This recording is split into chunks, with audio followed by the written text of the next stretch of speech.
సిద్దిపేట జిల్లా హుస్నాబాద్ లో జాతీయ చేనేత దినోత్సవం సందర్భంగా నిర్వహించిన కార్యక్రమంలో మంత్రి పొన్నం ప్రభాకర్ పాల్గొన్నారు. అనంతరం ప్రభుత్వ డిగ్రీ కళాశాల ఆవరణలో వన మహోత్సవంలో భాగంగా మొక్కలు నాటి పర్యావరణ పరిరక్షణపై ప్రజలకు పిలుపునిచ్చారు. రాబోయే తరాలు మనలను గుర్తుంచుకోవాలంటే ప్రకృతి సమతుల్యాన్ని కాపాడాల్సిన బాధ్యత ప్రతి ఒక్కరిపై ఉందని చెప్పారు. అధిక వర్షాలు, కరువులు వంటి ప్రకృతి వైపరీత్యాలను తగ్గించాలంటే ప్రతి ఒక్కరూ మొక్కలు నాటి వాటిని సంరక్షించాలని సూచించారు. తెలంగాణ ప్రభుత్వం కోట్లాది మొక్కలు నాటే లక్ష్యంతో ముందుకు సాగుతోందని ఇది ఒకరోజు కార్యక్రమం కాదని ప్రతిరోజు బాధ్యతగా మొక్కలు పెంచాలని అన్నారు. మొక్కల పెంపకంలో హుస్నాబాద్ రాష్ట్రానికి ఆదర్శంగా నిలవాలని కోరారు. జాతీయ చేనేత దినోత్సవం సందర్భంగా చేనేత కార్మికులు తయారు చేసిన వస్త్రాలను వినియోగించాలని పిలుపునిచ్చారు. నేను చేనేత వస్త్రాలను ధరిస్తానని, అలాగే నా కుటుంబ సభ్యులు మరియు బంధువుల దినోత్సవం సందర్భంగా ప్రతిజ్ఞ చేస్తున్నాను.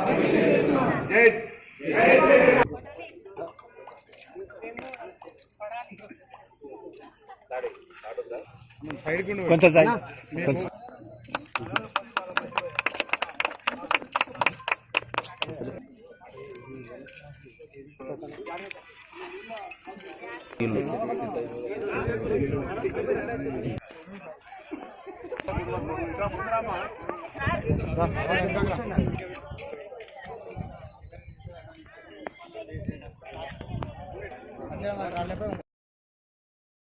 రాబోయే సమాజం మనందరినీ హర్షించాలన్నా, జ్ఞాపకపుచ్చుకోవాలన్నా ప్రకృతి సమతుల్యం చేయాల్సిన బాధ్యత ఈ సమాజం మీద, ప్రస్తుత తరం మీద ఉంది.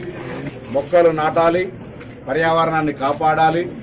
తెలంగాణ ప్రభుత్వం తరఫున కోట్లాది మొక్కలు నాటడానికి కార్యాచరణ తీసుకుంది. ఈరోజు హుస్నాబాద్ దీనికి రోల్ మోడల్గా ఉండాలి. రాష్ట్రంలో ప్లాంటేషన్ కార్యక్రమం జరిగిన హుస్నాబాద్లో నేను మొక్క నాటినా అని తృప్తి పడే విధంగా ప్రతి పౌరుడు ఒక మొక్క నాటాలని విజ్ఞప్తి చేస్తాను.